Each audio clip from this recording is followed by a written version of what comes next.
E então aconteceu que no segundo 1023º ano do governo dos juízes, o Membronita pensou, e estando a ponderar, sua mente se iluminou e pôde ver claramente.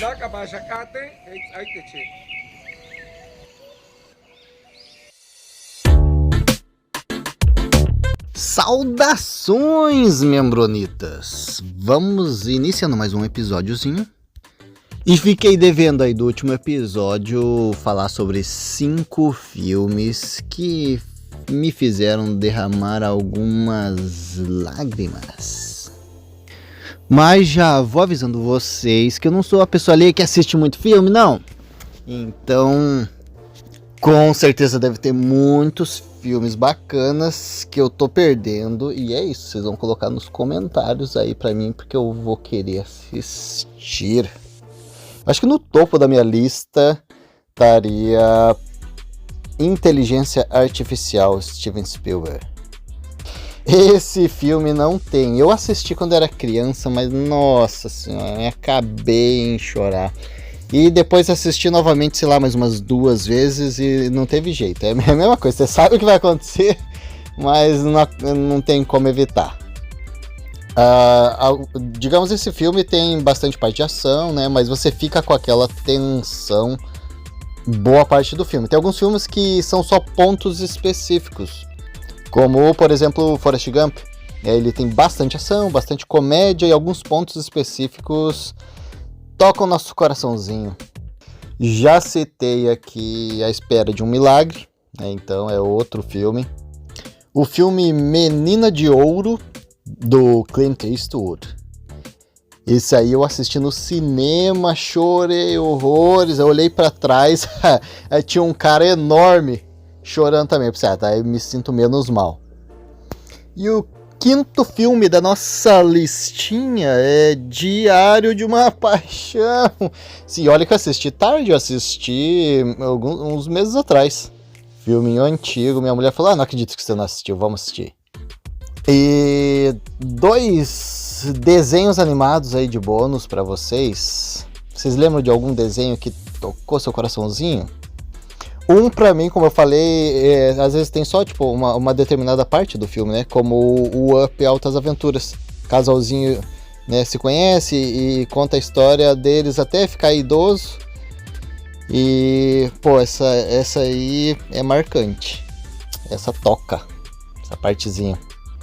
E outro desenho animado é do Pequeno Príncipe, de 2015. Tem um mais antigo, não lembro se eu assisti ou se eu assisti, era muito pequeno, mas estou falando desse de 2015. E é este o nosso assunto do dia. Eu sei que não é novidade, porque vocês já viram no título, né? Lembra da unidade que eu frequentei, o grupo Anaterra, virou uma ala? Falei lá, a gente estava naquela de fazer várias divisões da unidade. Foi locada uma funerária. Aliás, embaixo da funerária, em cima era a funerária, aí tinha um barranco, você entrava pelos fundos e daí lá embaixo a gente fazia as reuniões da igreja. Devia ter tipo 1,80 m no máximo, assim, eu quase bati a cabeça no teto. Bons tempos. Eu não sei se vocês já participaram de alguma unidade da igreja que é pouca gente. Assim, o pessoal iniciando, é uma experiência bacana. Você sente mais unidade, querendo ou não, né? Porque é pouca gente, então você obviamente sente maior unidade com as pessoas. A unidade grande, com vários membros, ela abre mais aquela oportunidade de panelinha, de grupos, e daí já começa algumas intrigas e tal, então é uma experiência bacana. E nessa unidade do grupo Anaterra, estava se formando ali o ramo, eu tive uma professora do seminário. Eu devia estar com uns 12 anos, ela carregava a gente para todos os corais da estaca. Eu e minha irmã mais velha. E ela foi essa irmã da igreja, minha professora do seminário, ela foi uma excelente professora, é uma excelente pessoa. E a maior recordação que eu tenho dela foi um livro que ela me deu, O Pequeno Príncipe. com uma dedicatória. Eu tenho esse livro até hoje, mais de 20 anos. Ela me explicou ali na época, mais ou menos, o que era o livro, sobre o que falava. Eu li, e no decorrer da minha vida, olha, deixa eu ver se eu for chutar, mais de 20 anos que eu tenho o livro, pelo menos 10 vezes eu já li. E cada vez que eu fui lendo é um encanto, é uma descoberta nova. Porque o livro... vamos falar do livro. Vamos falar do livro e daí a gente vai contando experiências pessoais também. O autor desse livro é Antoine de Saint-Exupéry, francês. Nasceu no ano de 1900, redondinho. Foi um escritor desde criança, a mãe dele incentivava. E também foi um aviador. E o livro do Pequeno Príncipe foi um dos livros que ele escreveu, não foi o único, mas foi bem próximo, um ano antes do falecimento dele.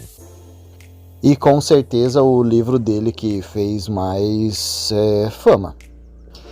O livro do Pequeno Príncipe é um conto que fala sobre solidão, amizade, amor e perda. Então você vê aí que é uma montanha russa emocional. Originalmente, esse livro foi escrito em inglês e francês, foi publicado lá nos Estados Unidos em 1943, aí ó, no meio da Segunda Guerra Mundial. Pra você ter uma ideia, esse livro ele já foi publicado em 250 línguas diferentes, vendeu mais de 80 milhões de cópias, e esse livro está entre os mais vendidos, mais lidos do mundo. Pra você ter uma ideia, né? O livro mais vendido do mundo é a Bíblia, em primeiro lugar. Em segundo lugar é o Alcorão, livro do Islã. E em terceiro lugar é o Pequeno Príncipe. Então, assim, olha, se você não leu... Quem leu, sabe, né? Mas se você não leu, olha... dá uma lidinha que vale a pena mesmo. É o meu livro preferido. Por isso que a gente está falando sobre ele. Bom, como eu falei, o Antoine, ele nasceu em 1900, então ele passou pela Primeira e Segunda Guerra Mundial. Então, com o início da Primeira Guerra Mundial, a família dele se mudou para a Suíça, então ele estudou na Suíça, mas depois ele voltou para a França. Aos 21 anos ele começou essa carreira aí de piloto. Trabalhou ali com voos postais, voos de reconhecimento, e ele foi exilado com o início ali da Segunda Guerra Mundial nos Estados Unidos. O cara, para vocês terem noção, ele teve alguns acidentes de avião. Então, em 1938, ele estava num voo ali para Costa Rica, ele estava atravessando as Américas, e... ele caiu na Guatemala, o avião dele caiu na Guatemala, e foi lá aonde ele tomou algumas inspirações para o livro do Pequeno Príncipe. Ele ficou por um tempo ali, né, até se recuperar da queda na Guatemala. Então, questões geográficas do livro foram identificadas ali na cidade onde ele caiu, como vulcões, algumas coisas da paisagem, experiências que ele teve com as pessoas. Inclusive dizem que tem uma frase ali do livro que ele falou que é referente à amizade que ele fez com o povo dessa região. A frase do livro que fala: aqueles que passam por nós não vão sós e não nos deixam sós. Deixam um pouco de si, levam um pouco de nós. Mas antes dessa queda, em 1938, ele teve uma outra queda de avião em 1935, lá no deserto do Saara. Ele levou ali 4 dias até ser resgatado, então durante esse período no deserto ele passou fome, sede, desidratação e teve algumas alucinações. E para quem lê o livro sabe que tem bastante coisa ali mencionada sobre o deserto do Saara. Então, em 1943, o Antoine ele saiu dos Estados Unidos para combater as tropas do Bigodinho Alemão na Segunda Guerra. E em 1944, um ano depois, ele foi mandado para a África ali numa missão de reconhecimento, uma missão secreta. e o voo dele desapareceu. Nunca se soube o paradeiro, né, o que aconteceu, né, com esse desaparecimento dele. Imagina, 1944, os restos do avião dele só foi descoberto em 2004. Imagina, ali em Marsella, na França. Mas só tinha os restos do avião, não tinha nenhum vestígio dele. Então vou dar só uma breve explanada sobre a história do livro e as experiências que, né, o personagem passa durante, né, no decorrer do livro. É bem importante também de ser lido. Então, assim, vou comentar algumas coisas. Você vai lá, se você não leu, vai ler. Se já leu, lê de novo. O personagem é tipo um adulto e ele tá contando algumas histórias e ele tá indignado com o comportamento humano, com as pessoas, e ele era um desenhista, artista e escritor, e de repente ele decide abandonar tudo aquilo e virar aviador. O aviador ele cai no deserto do Saara e ele encontra um menininho no deserto do Saara. Um menininho de uns 6 anos de idade, cabelinhos dourados. E aí ele começa a ouvir a história que o menininho está contando. E daí que se desenvolve o livro. O menininho, que é o Pequeno Príncipe, ele conta as histórias dele, das viagens pelo universo e as experiências. Então essa é a parte, né, o cerne, a parte importante do livro, né, essas viagens do Pequeno Príncipe no universo. E ele não é do planeta Terra. Ele é de um asteroide. E esses asteroides, essas coisas que são mencionadas no livro, elas existem de verdade. Os nomes dos asteroides. Então a gente vê que um autor, ele coleta informações e ele faz a sua criação, né? Por exemplo, né, o asteroide, eles são asteroides existentes. Os vulcões que ele cita são vulcões ali da Guatemala, várias coisas da geografia da Guatemala. Experiências pessoais, né, como a queda do avião no Saara. A rosa, por exemplo, o Pequeno Príncipe ele tem uma rosa. E essa rosa está muito vinculada com a própria esposa do Antônio, chamada Consuelo.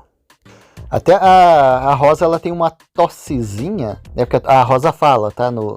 É uma personagem no livro. E por exemplo, né, a esposa dele tinha asma, ela tinha problemas respiratórios.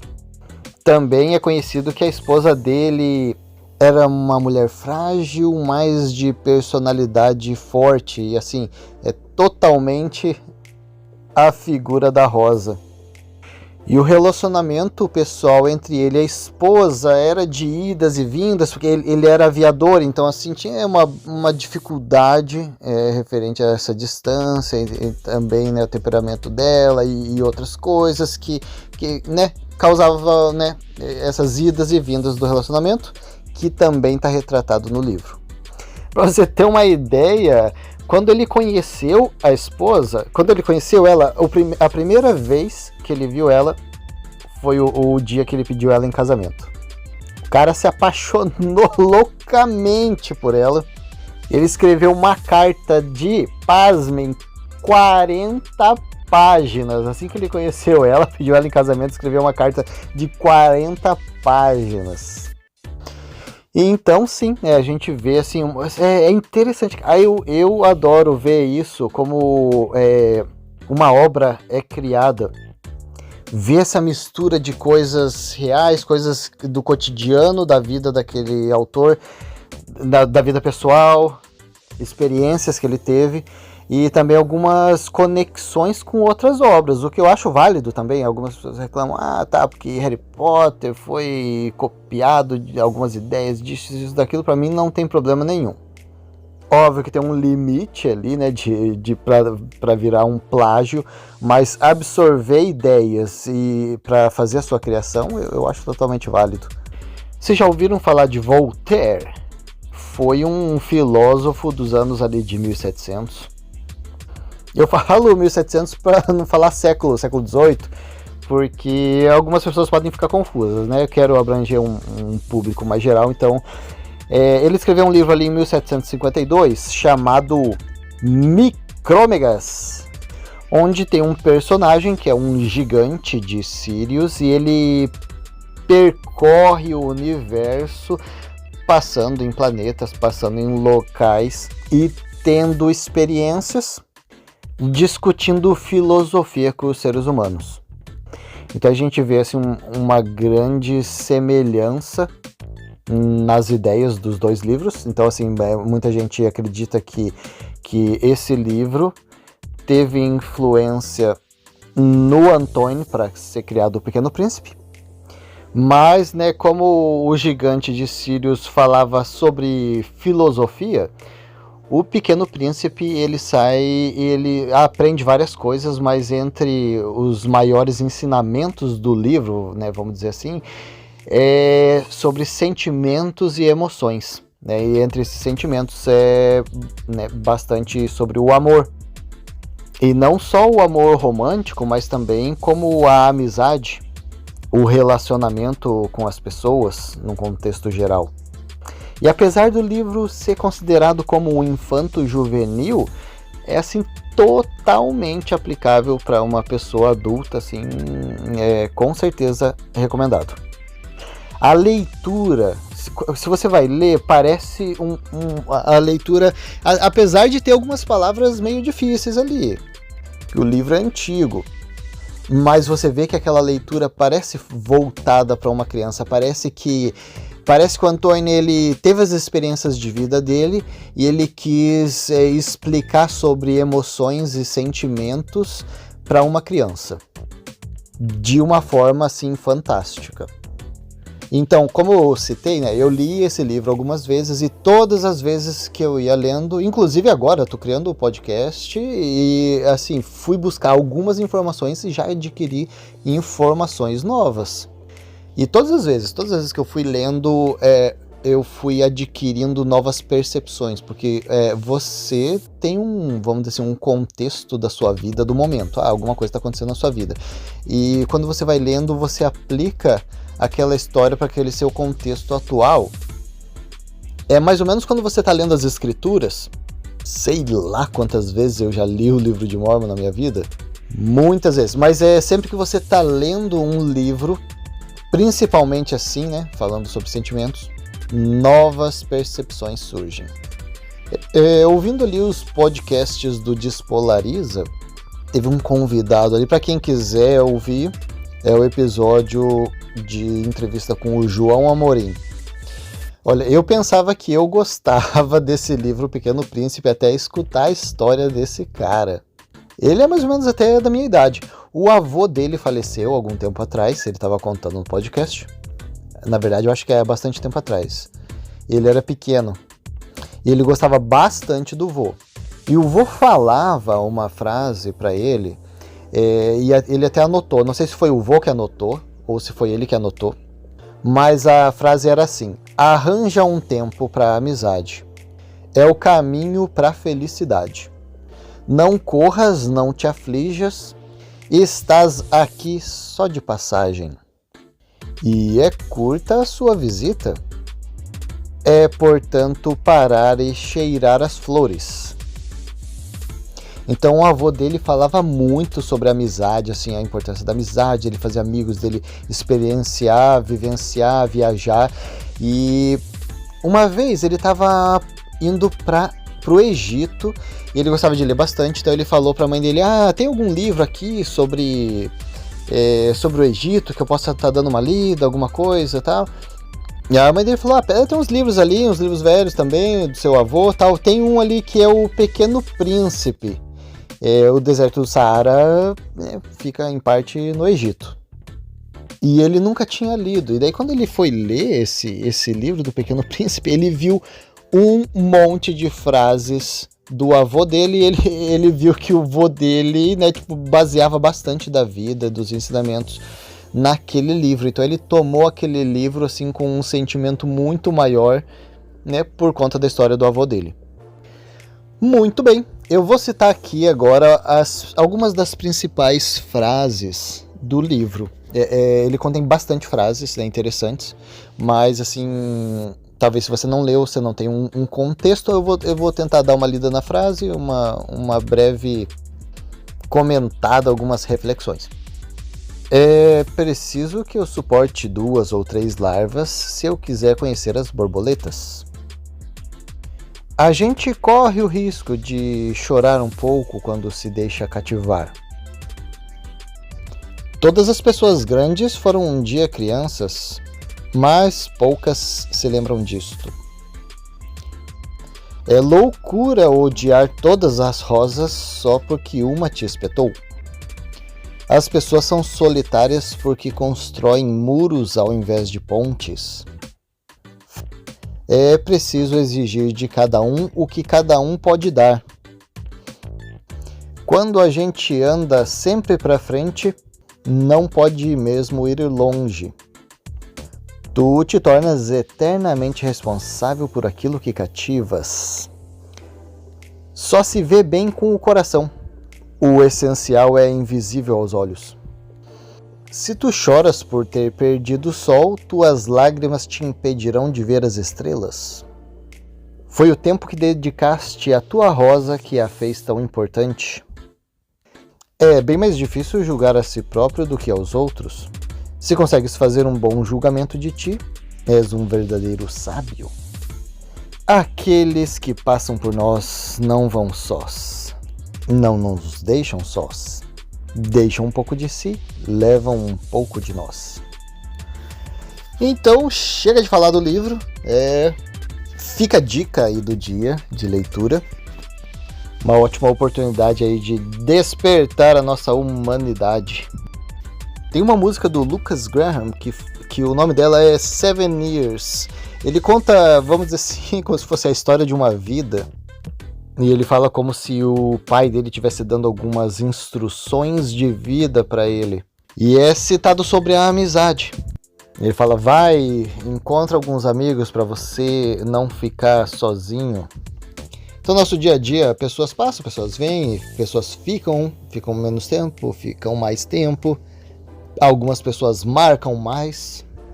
Algumas amizades são mais significativas.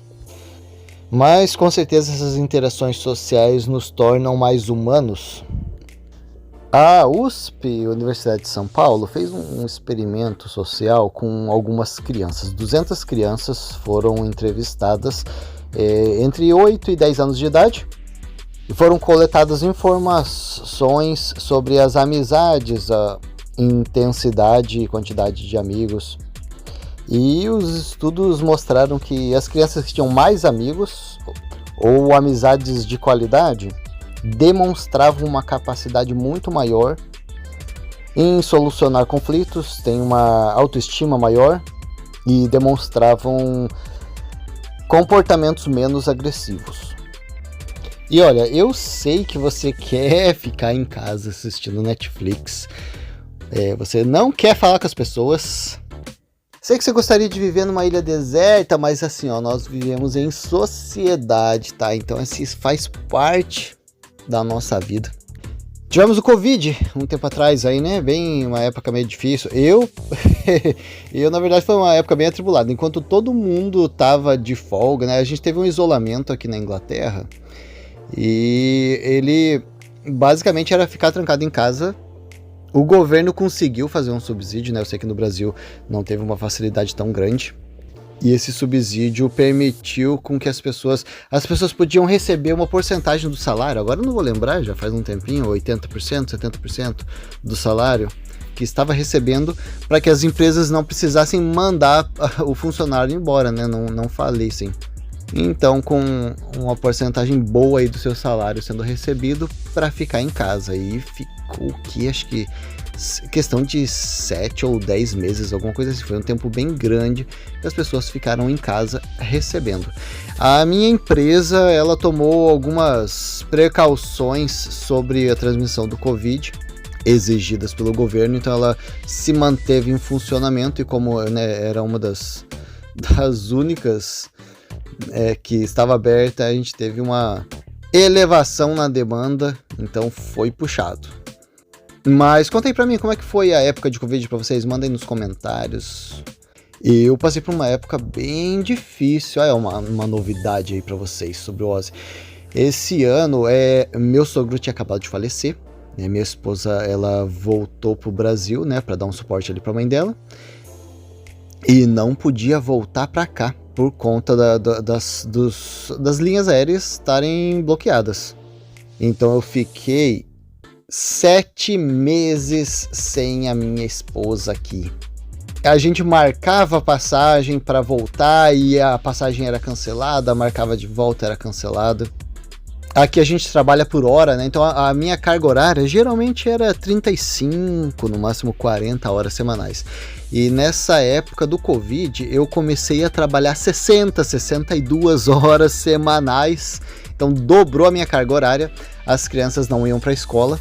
Então elas tinham algumas tarefas que vinham no aplicativo online. Então elas tinham que fazer as lições em casa, depois tirar foto e enviar pelo aplicativo. Então foi bem difícil, uma época bem difícil para mim, para estar administrando isso, né? As crianças em casa, todas as refeições, acompanhar as lições de casa, trabalhar dobrado e ainda acompanhar essa situação da minha esposa lá no Brasil. E para ter uma ideia, quando ela conseguiu finalmente voltar, os termos do Reino Unido era você fazer um isolamento em um hotel. Então eles separaram alguns hotéis no país que seriam especificamente só para isso. A pessoa tá vindo do exterior, ela vai ficar isolada, ela vai ter todo o trajeto desde o avião até o hotel, até o quarto do hotel, totalmente exclusivo, isolado. A pessoa vai entrar no seu quarto do hotel, ela não vai sair, vai ser colocada comida na porta, ela vai, né, receber aquela comida. E a hospedagem e alimentação e o teste também, porque eles vão fazer alguns testes de Covid na sua estadia.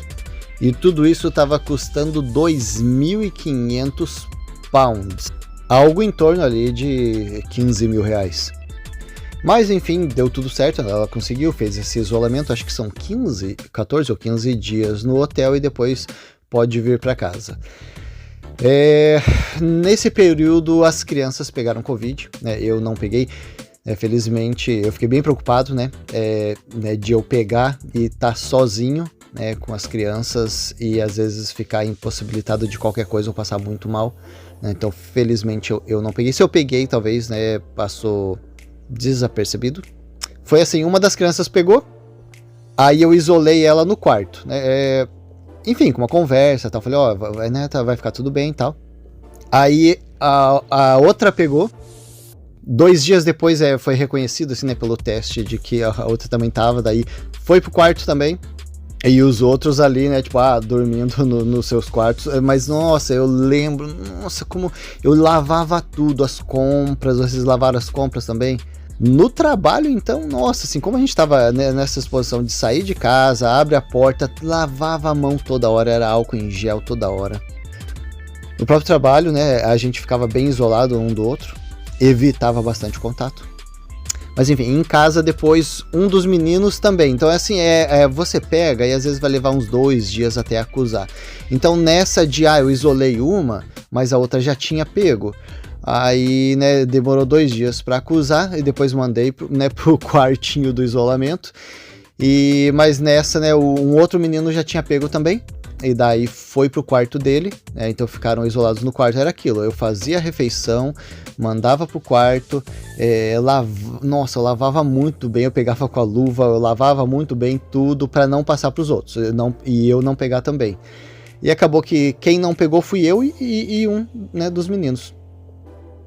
Não tiveram muitos sintomas, né, então, né, não passaram assim relativamente bem. Eles ficaram assim um pouquinho enjoados, uma coisinha ou outra e tal, mas nada demais.